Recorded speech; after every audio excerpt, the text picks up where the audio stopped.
Hello everyone. 15 दिनों के अंदर नोटिफिकेशन जारी कर दिया जाएगा प्रधानाध्यापक व प्रधान शिक्षकों के लिए। तो इसके लिए योग्यता क्या होगा, सबसे पहले इस पे हम बात करेंगे।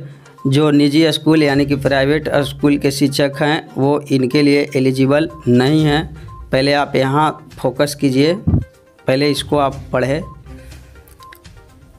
प्रधान शिक्षक पद के लिए योग्यता 40,518। प्राथमिक स्कूलों में प्रधान शिक्षक की नियुक्ति के लिए निजी स्कूलों के शिक्षकों को मौका नहीं मिलेगा। देखिए साफ साफ लिखा गया है, पंचायत या नगर प्रारंभिक शिक्षक के पद पर न्यूनतम 8 साल तक लगातार सेवा कर चुके शिक्षक आवेदन कर सकेंगे। पंचायती राज संस्था एवं नगर निकाय संस्था के तहत स्नातक शिक्षक जिनकी सेवा संतुष्ट है यानी जो 2 साल से अधिक कार्य कर चुके हैं वे आवेदन कर सकेंगे। वर्ष 2012 या उसके बाद नियुक्त शिक्षक के लिए शिक्षक पात्रता परीक्षा में उत्तीर्ण होना आवश्यक है। मान्यता प्राप्त बीवी से कम यानी विश्वविद्यालय से कम 50% अंकों के साथ स्नातक उत्तीर्ण होना चाहिए। तो ये है आपका सेवा शर्त योग्यता। प्रधानाध्यापक के लिए आप देख लीजिए, ये तो प्रधान शिक्षकों के लिए था। अब ये देखिए प्रधानाध्यापक के लिए योग्यता न्यूनतम 31 और अधिकतम 47 वर्ष के आयु शिक्षक प्रधानाध्यापक के लिए आवेदन के पात्र होंगे। वर्ष 2012 या उसके बाद नियुक्त शिक्षक के लिए शिक्षक पात्रता परीक्षा में उत्तीर्ण होना आवश्यक है। मान्यता प्राप्त बीबी से कम 50% अंकों के साथ स्नातकोत्तर उत्तीर्ण होना चाहिए। मौलाना मजरूल हक अरबी व फारसी बीवी राज्य मदरसा शिक्षा बोर्ड द्वारा जारी आलिम की डिग्री और KS/DS की शास्त्री की डिग्री को स्नातक के समतुल्य माना जाएगा। अभ्यर्थी को B.Ed या B.Ed या B.Sc.Ed उत्तीर्ण होना चाहिए। तो ये है प्रधानाध्यापक के लिए योग्यता। और 2 कॉलेज जो देख लीजिए इनका नाम यहाँ दिया गया है, इनको यहाँ पे वो 3 चीज़ों में से एक होना चाहिए। अब देखिए अब क्या कुछ खबर है, इसको विस्तार से थोड़ा सा पढ़िए।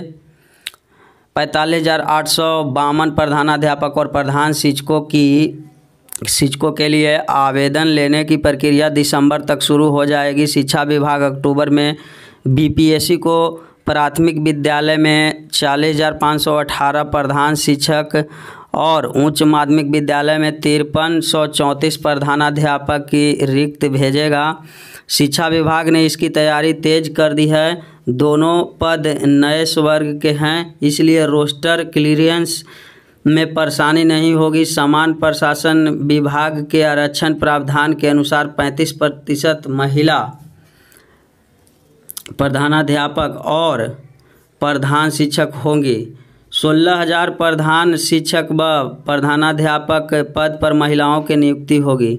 देख लीजिए 16,000 यानी कि आपका 35% इसमें आरक्षण महिलाओं को दिया गया है और जो है कि महिला को 16,000 सीट मिलेगा इसमें से।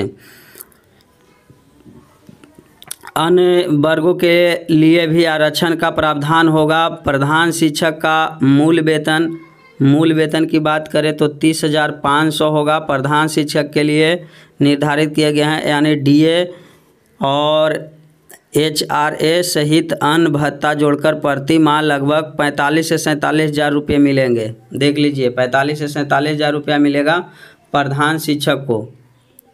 प्रधानाध्यापक का मूल वेतन 35,000 है निर्धारित। इसमें DA और HRA सहित अन्य भत्ता जोड़ने के बाद लगभग 50 से 52 हज़ार रुपये प्रति माह मिलेंगे। BPSC के परीक्षा नियंत्रक अमरेंद्र कुमार के अनुसार शिक्षा विभाग से रिक्त मिलने के 15 से 20 दिन के अंदर विज्ञापन प्रकाशित कर दी जाएगी। विज्ञापन प्रकाशन के बाद योग्य शिक्षकों को 1 माह तक आवेदन का मौका दिया जाएगा। आवेदन आने के बाद स्क्रूटनी कर परीक्षा आयोजन में लगभग 3 माह लग जाएंगे। माना जा रहा है कि 2022 के नए सत्र में प्रारंभिक और उच्च माध्यमिक विद्यालय को प्रधान शिक्षक और प्रधानाध्यापक की नियुक्ति हो जाएगी। दोनों पदों की बहाली के लिए 150 वस्तुनिष्ठ प्रश्न पूछे जाएंगे। प्रत्येक प्रश्न 1 अंक का होगा और उसमें से 0.25% नेगेटिव मार्किंग होगी, यानी 4 प्रश्न के गलत उत्तर देने पर 1 अंक काटे जाएंगे। 2 घंटे की परीक्षा होगी। परीक्षा में संबंधित हिंदी, अंग्रेजी, गणित, समान अध्ययन और शिक्षक एप्टीट्यूड से भी जुड़े प्रश्न पूछे जाएंगे। तो ये है बहाली के लिए ये अनुभव होंगे मान। राज्य सरकार के स्कूलों में पंचायती राज संस्था एवं नगर निकाय संस्था के तहत उच्च माध्यमिक विद्यालय में न्यूनतम 8 वर्ष और माध्यमिक स्कूल में शिक्षक के पद पर न्यूनतम 10 वर्ष की लगातार सेवा। CBSE वही बात लिखा गया है जो पहले था, इसको पढ़ने की ज़रूरत नहीं है। दोनों ही पद नए वर्ग के रोस्टर क्लियरेंस आसान। प्रधानाध्यापक और प्रधान शिक्षकों की जल्द बहाली पूरा करने का लक्ष्य है। अगले माह BPSC को रिक्त भेजी जाएगी, वही बात लिखा गया यहाँ पे। तो ये है, यहाँ आप इसको देख लीजिएगा, ध्यान से देख लीजिए। लिखा गया है शिक्षा विभाग अक्टूबर में BPSC को भेजेगा रिक्ति। इसके 15 दिनों बाद प्रकाशित होगा विज्ञापन। बहाली की तैयारी, तो जो लोग एलिजिबल हैं इसका तैयारी कर सकते हैं। आप लोग तैयारी में जुट जाएं। और इधर जो दिया गया है जेई में गड़बड़ी के लिए परीक्षा केंद्र की जांच कर रही CBI। इंफ्रास्ट्रक्चर देख परीक्षा केंद्र चुन लेता है NTA। यहीं से हेराफेरी का आसान रास्ता होता है। तो जांच के हर पहलू देख रही एजेंसी। परीक्षा सॉफ्टवेयर डालते ही बाकी एक्सेस बंद होते हैं, मगर पहले से ट्रोजन वायरस डाल लग सकती है सेंध। तो इसके बारे में ये छापा गया है जहां ऑनलाइन मैनेज होता है। इसके बारे में थोड़ा सा आपको मैं ध्यान आकर्षित करूंगा। जेई यानी ज्वाइंट इंट्रेंस एग्ज़ाम को देश की सबसे प्रतिष्ठित प्रवेश परीक्षा माना जाता है, मगर नकल की दृष्टि से फुल प्रूफ मानी जाने वाली परीक्षा में हेरफेर कर प्रवेश के घोटाले की फ़िलहाल CBI जांच कर रही है। देख लीजिए, CBI जांच चल रही है। जांच एजेंसी ने कुछ लोगों को पकड़ा है। हेराफेरी कैसे हुई और कौन कौन इसमें शामिल था, यह तो जांच पूरी होने के बाद ही सामने आएगा। मगर दैनिक भास्कर की पड़ताल बताती है कि मौजूदा प्रक्रिया में ऑनलाइन परीक्षा केंद्र के चयन की प्रक्रिया ही सबसे बड़ा लूप होल है। इसके जरिए गड़बड़ी की आशंका बनी हुई है। तकनीकी तौर पर तो नेशनल टेस्टिंग एजेंसी NTA ने अपने परीक्षा सॉफ्टवेयर को अवैध बनाने का पूरा जतन किया है, लेकिन परीक्षा केंद्र पर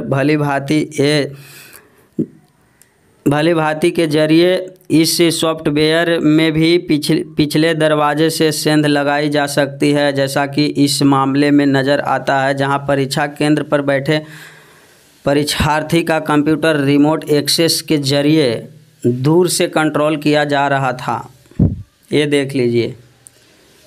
और इसको आप लोग पढ़िएगा, परीक्षा केंद्र कमज़ोर कड़ी क्यों, इसको आप पढ़िएगा। तो इस तरह से ऑनलाइन जो होता है, ऑनलाइन सेटिंग की जाती है, वो इस तरह से होता है। इसको आप पढ़ लेंगे थोड़ा सा। NTA ने ऑनलाइन परीक्षाओं के लिए जिस तरह का सॉफ्टवेयर विकसित किया है वह समान परिस्थितियों में अवैध ही है। किसी भी सिस्टम को रिमोट एक्सेस पर लेने यानी दूर से कंट्रोल करने के लिए एनीडेस्क और टीम व्यूअर जैसे कई सॉफ्टवेयर मौजूद हैं, मगर NTA का परीक्षा सॉफ्टवेयर इन सभी रिमोट एक्सेस सॉफ्टवेयर को ब्लॉक कर देता है। हैकर इस्तेमाल करते हैं ट्रोजन वायरस।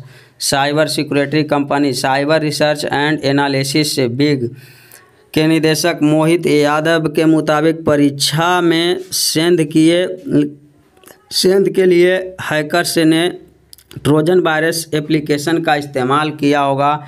यह वायरस सिस्टम में निष्क्रिय पड़ा रहता है।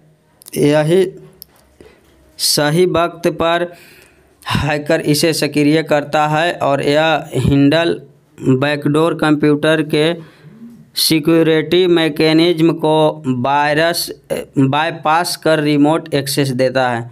तो देख लीजिए, सब कुछ संभव है। ऑनलाइन में भी लगातार तो खबर निकल कर के आ ही रहा है, और जो भी दैनिक भास्कर में जो खबरें प्रकाशित होता है वो 100% सही होता है।